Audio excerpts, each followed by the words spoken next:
Hi, I'm Eric. I'm the Applications Engineering Laboratory Leader here at DuPont's Silicon Valley Technology Center. I'm going to show you a special instrument that we use here in the lab to see, among other things, how far materials can stretch. It's called the Instron 5900. It's very important to know how far some things can stretch. Let's say you wanted to make a cell phone with a screen that folds. You'd want to test a bunch of different materials first to see which one is the best at being folded and stretched over and over again. How far something can stretch without becoming permanently deformed is called its yield point. How far it can stretch before breaking is called its fracture point.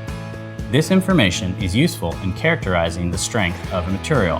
And even though you can stretch many materials by hand, you need special equipment to really quantify the tensile characteristic of a material.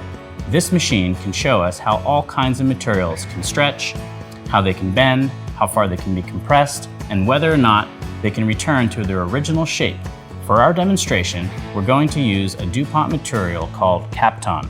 How we test this is, we take a sample of the film that has been cut into a long, narrow strip and put it between these two clamps on this part that moves up and down, which is called the crosshead. You can even see how the material you're testing is going to perform in different climates.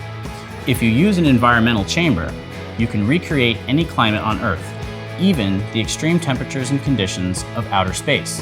You can test materials in temperatures as high as 350 degrees Celsius or as low as -150 degrees Celsius, a temperature almost twice as cold as the lowest temperature ever recorded on Earth. I'm going to set the parameters for our experiment.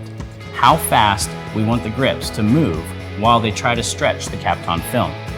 In a few seconds, we can start to see how well this material is performing and how well it will work for our folding cell phone. That's just one of the things we can do with our Instron, and the Instron is just one of over 100 pieces of equipment we have in the labs here at SVTC, where we are working on making the essential innovations that the world needs now.